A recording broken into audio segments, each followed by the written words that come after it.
Hi, my name is Destiny of Curls, Coils, and Things, and here on this channel we do natural hair, skincare, and vlog content. This is a Vlogmas episode, so if you're new here, welcome.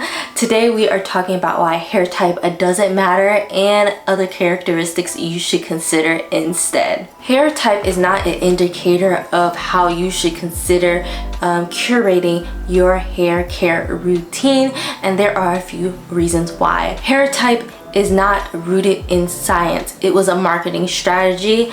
When most people think of getting to know their hair or breaking down what they should do for their routine, they immediately jump into hair typing, not realizing that it has no basis in science. The hair typing system, the one we commonly refer to, is the Andre Walker hair typing system, which has 4 types and 3 subtypes. So 1A to 4C. Andre Walker was Oprah's longtime hairstylist. When he decided to create a line, he created the hair type system to help consumers understand what products were meant for them. It was not meant to take on the whole hair care industry at large. It was a specific marketing technique for Andre Walker's line. I am a firm believer that Andre Walker structured his hair typing system the way he did very intentionally. There's a reason why straight hair is 1A and why kinky, curly, tight curls are considered something like 4C. And the reason why I say this is because of some of Andre Walker's comments on people who have tighter curls. He once was quoted saying, "I always recommend embracing your natural texture.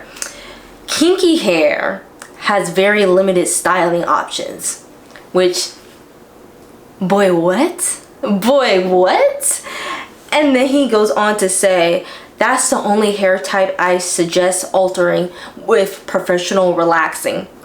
This is the reason why we still have stylists to this day charging extra for a hair texture that they consider 4C.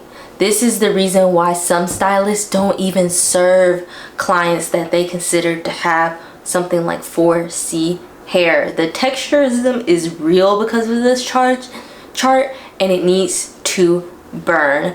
And Andre Walker doubled down on this comment, and when he was confronted by another interviewer, and he continued to perpetuate the myth that black hair cannot grow, and saying that, you know, professional relaxing or straightening it actually helped the hair, but really you're just not embracing the shrinkage and what the magic of tight curls can be.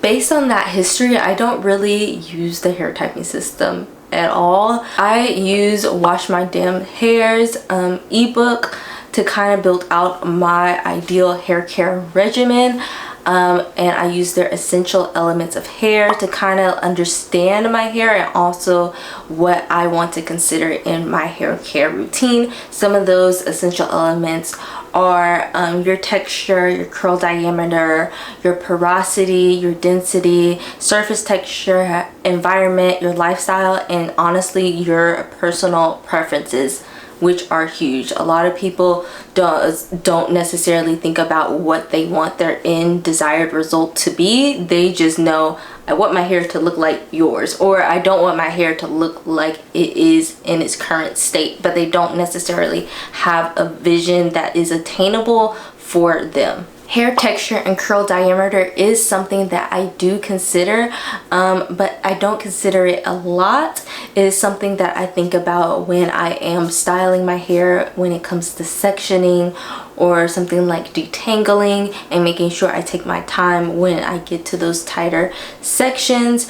It's also something I consider when I get my hair cut. I want my hair to fall a certain way, and I want to be able to communicate that with my stylist because I do have tighter curls around the perimeter, and it can dictate how I want my hair to be cut and how my hair grows as well. So my hair tends to get a little bit disconnected when it gets into the back. The front is a little bit shorter and the back is a little bit longer, but when I get it cut, I try to get that rounded out. So sometimes that means my tighter curls get cut differently than my looser curls so that it grows out into a nice shape. Your hair density is the number of strands in each square inch of your scalp. I am someone that has high density hair, and that can determine what stylers I am using, just in case I want to account for dry time. If I have to go somewhere relatively soon, I'm not going to layer too many gels in that particular wash day. I'm gonna reach for something that I know is going to give me a quicker dry time because I just have so much hair. But someone who has something like low density hair can probably get away with layering gels and still be out the door relatively quickly.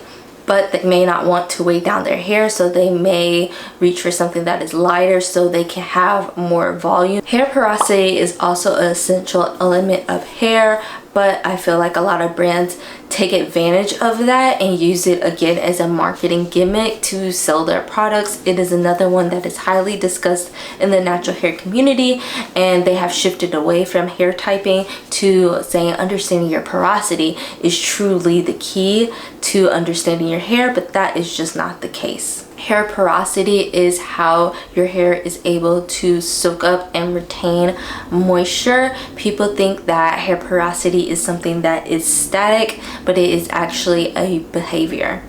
Your hair porosity can actually change if you change environments, if your hair is compromised in any way, if you decide to get color. So these are all these things that should be considered when we are talking about porosity. It's not something that is static.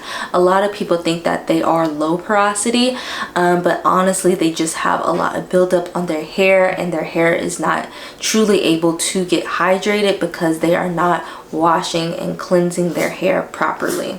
From what I have heard from stylists, porosity shouldn't matter too much to you unless you are a stylist and you are working with color.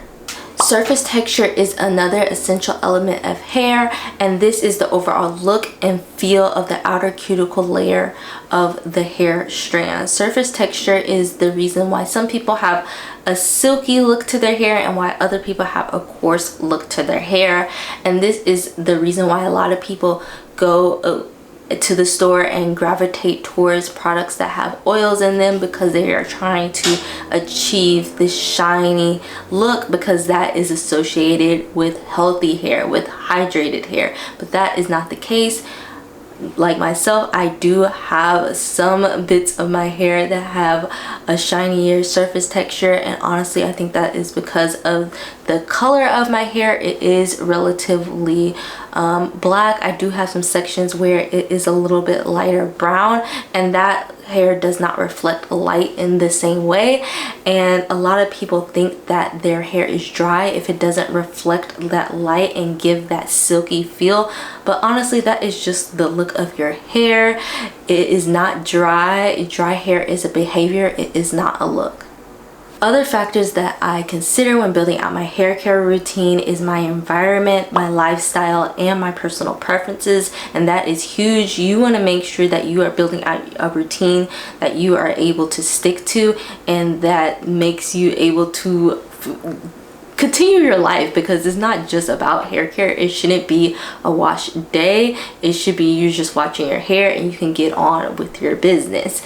So as far as my environment goes, Nashville is definitely a place in the summer where it gets really humid. In the winter it can be a little bit more windy. We are getting a little bit more snow these days, so that does dictate how I take care of my hair through those different seasons. In the summer I tend to lean more towards anti-humidity gels and move away from my mousse styling. In the winter I want something that is able to have a quicker dry time so I can get out and enjoy the rest of my day. So I may be reaching a bit more towards a mousse, and I may be wearing my hair up a little bit more often so my hair doesn't rub against my scarves that I'm wearing and create that extra friction and create more tangles. As far as my lifestyle, I'm not a very active person, but if you are a very active person or your scalp just got dirtier more often because you are just out there moving in the world, then you may want to wash your hair a little bit more often. If you are someone like a first-time mom, or you're in the middle of finals for college, you may not be able to get to your hair on a weekly basis, and your hair care routine will look a little bit more intense when you do have time in your schedule. As far as personal preferences go, I love a big fluffy wash and go, but if that's not your jam, your routine may look drastically different from mine. I know some people that want a higher maintenance cut, so they get their hair cut a little bit more often so they can have a really quick wash and dry time. But these are the guidelines that I follow to help build the groundwork for my product selection, as well as how to simplify my wash day routine. I hope you found this video helpful. If you enjoyed this content, make sure you like and subscribe. It really helps me and my channel out, and I will see you all in the next Vlogmas video. Bye y'all.